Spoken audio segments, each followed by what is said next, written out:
Hey, I'm John Cannell. Today on Preppy Kitchen, we're making a creamy, crunchy, show-stopping pavlova. So let's get started.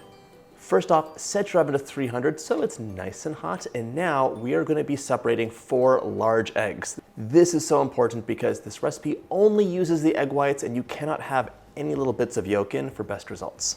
Add the whites into a small bowl. You can separate your yolks however you'd like, but I like to use my clean hands. It works best for me. This bowl is for my yolks. I'll be making an amazing custardy situation another day. Add your whites in one at a time into the very clean bowl of your mixer. You don't want any shells, you don't want any yolks, and if you're at all concerned with who washed this before you, go ahead and wipe your bowl down with vinegar or lemon juice. To my 4 large egg whites, I'm adding a little pinch of salt for contrast and a half teaspoon of cream of tartar. This is actually a powdered acid that is derived from the winemaking process. If you don't have it, you could use a 1/4 teaspoon of lemon juice or white vinegar. You just need an acid to help stabilize the egg whites so they really fluff up nicely. By the way, for best results, your egg whites should be room temperature, but it's easiest to separate eggs when they're cold. So if you want to do some prep ahead, go ahead and separate your egg whites ahead of time and then let them warm up on the counter until they're room temperature, and then fluff them up. We're gonna mix this on medium-low for about 1 to 2 minutes or until the egg whites start to froth up. Right now, we're making the most amazing meringue base. So if you haven't had a pavlova before, the bottom is this giant cloud of meringue. We're gonna bake it slowly and let it cool slowly. And the outside will be dried out and crunchy and light as air. The inside will be like the most perfect vanilla marshmallow. We're gonna top it with whipped cream, berries. You could use lemon curd as well. And it is like the best dessert. I love it so much. 1 cup of sugar is your secret weapon in the meringue. It's gonna make it perfectly sweet. It'll make it bake up nicely and retain structure, but you cannot use granulated sugar for best results. You wanna have super fine sugar. Super fine sugar is just like granulated sugar, but the crystals are smaller. You'll feel it in your fingers, it's much finer. It's like a beautiful beach. If you don't have super fine sugar on hand, that's okay. Use 1 cup of granulated sugar and blitz it in your food processor for 1 to 2 minutes until it's much finer. You can even blitz it all the way to powdered sugar, but that's not necessary today. While still mixing on medium-low, we're gonna grab a spoonful of sugar at a time and gently sprinkle it into our bowl very slowly. This is the secret to a nice meringue. When you just add sugar into egg whites, it's called a French meringue as opposed to a Swiss or Italian. And people think that Swiss or Italian are like the best meringues, but you can get a glossy, amazing, beautiful meringue using this method if you just go slow. We're using a fine sugar and going really slow, so all these tiny granules can dissolve in the egg whites. If they don't dissolve, when you bake your meringue up, it's gonna weep and separate and you'll have like little spots on it. It won't have a smooth texture. It's just not gonna be great. But if we go really slow and take our time, it'll be perfect. By the way, if you like this video, go ahead and hit that subscribe button. I have 2 new recipes every single week, plus some shorts too, and there's always something delicious along the way. There is some controversy on who invented this dish, so I'm not gonna declare a winner, but it came from the 1930s. Anna Pavlova was the most famous ballet dancer in the world, doing a tour. She came to both New Zealand and Australia, and there was a beautiful dessert made in her honor, named after her, so this is called a pavlova. But does it come from Australia? Does it come from New Zealand? There's a debate. So if you have an opinion, you can let me know in the comments. Otherwise, I'm leaving it open. I just incorporated the last spoonful of sugar, and I want you to see what this looks like now. If you move your beater around by hand, you can feel it is so thick, but we're at a very loose stage. It looks super glossy right now, but you can see it's not holding a peak. It's not even at the soft peak stage yet. And if you take a little bit between your fingers, I can feel some of that sugar still. Those will bleed in the oven and it'll make your pavlova just look kind of sad.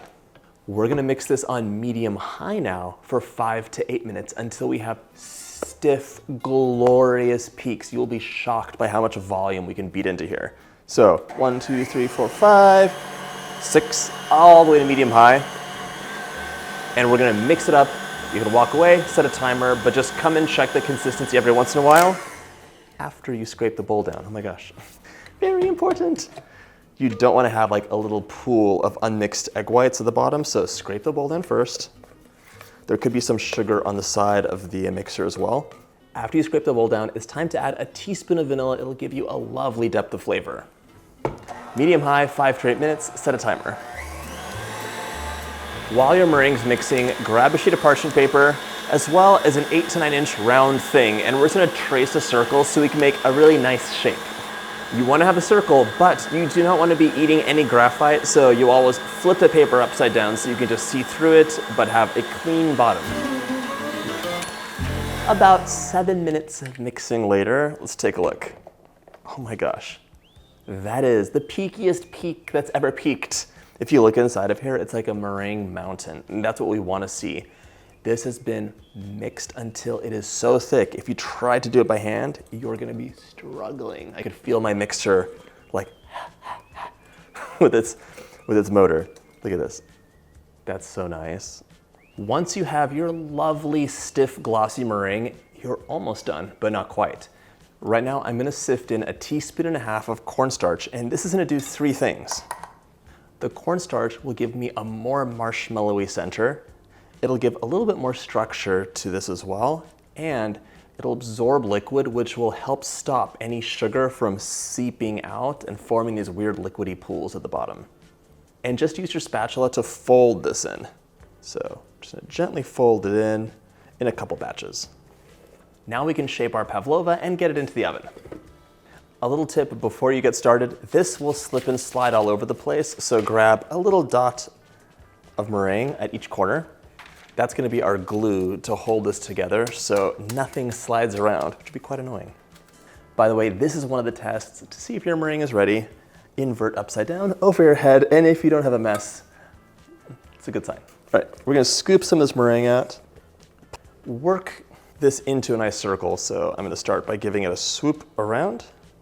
This could technically go into the oven right now, rustic and beautiful, but we're gonna give it some drama with little swoops going up. I zhuzhed my meringue disc up, it's ready to go into the oven, and right now it looks a little bit flat, but it will puff up in the oven. Make sure there's a bit of a nest or a bowl in the center so you can plop a ton of delicious things on the inside. Our oven is at 300 and we're gonna pop this in, but immediately reduce to 250 and let it bake for 1 hour to 1 hour and 15 or until it's a light cream color and it's dry to the touch and hard on the outside. Then leave your oven closed and off for 3 hours. You want the temperature to decrease very slowly so it doesn't shatter into 1,000 pieces. Some cracking is totally normal though, so if that happens, don't worry. If you want this to cool down faster, after 1 hour in the oven turned off, crack the door open and prop it open with a wooden spoon, then cool for another hour before taking it out.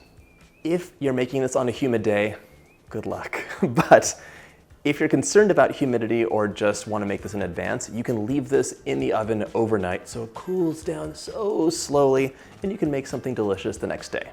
Now that that's all squared away with, into the oven and we'll be checking it. My pavlova is almost cool, so it's time to get the toppings together. Most importantly, we want whipped cream. So you'll have anywhere from 1.5 cups to 2 cups for a mountain. I'm a mountain person. Cold, heavy cream goes right into the bowl, along with about 1/4 cup of powdered sugar. This is really up to you. Some people like slightly sweet whipped cream, and some people like it sweet. So you could add in a little bit more if you wanted, a little bit less. It's totally up to you. I also want 1 tablespoon of vanilla extract. We're gonna whip this up, starting on low, moving to high until it is almost at the soft peak stage, and then we'll finish it off by hand so you won't have any risk of curdled whipped cream or sweet butter. All right, just like that, we're at a very soft peak, so it's time to just do it by hand. This way you can really scrape the bottom of the bowl and you'll have complete control. It's so easy to over whip whipped cream. There we go.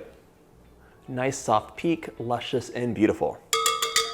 Set this aside and now grab a cutting board and all the fruit you want to use. You could use strawberries, kiwis, really anything is going to be good in here as long as it's not like a hard, crunchy apple. All the soft stuff will be great.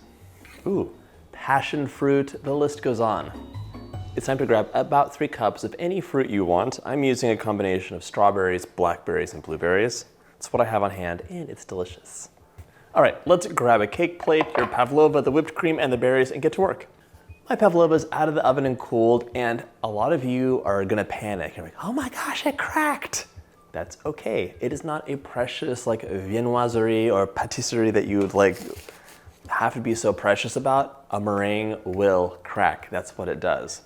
As long as it didn't weep, it didn't deflate, and it has the right sounds, you're golden. So listen to this. Very light. That means that it's totally dried out on the side, and it's gonna be super crisp. In the center, similar, a little bit deeper because underneath there's that marshmallowy meringue. So this is great. And now we're gonna carefully and confidently transfer this over. Now we are gonna top this with a mountain of whipped cream, and the goal is basically just to have as much as you would like. So you could have more, you could have less, it could be a thin little layer if you're some person who doesn't like whipped cream for some reason. Now it's time to top your whipped cream with all the fruit that you love. Starting off with some blueberries. I'm adding a smattering of blackberries onto my pavlova. Ooh, that looks so good already. And now it's time for lots of cut strawberries. And this is the perfect warm weather dessert. I mean, I'd enjoy this any time of the year, but summer and late spring when you have all these lovely fruits and you can eat this outside after having a light meal, it's perfection. Just like that, your pavlova is ready to cut and enjoy. It's like the most amazing cloud of perfectly sweet deliciousness ever. The meringue is like a marshmallow on the inside, but the bottom and sides are so crunchy and crisp. And the whipped cream and all the fruit just come together in a symphony of deliciousness. I hope you get a chance to make this recipe, and if you like this video, go ahead and hit that subscribe button and check out my summer playlist.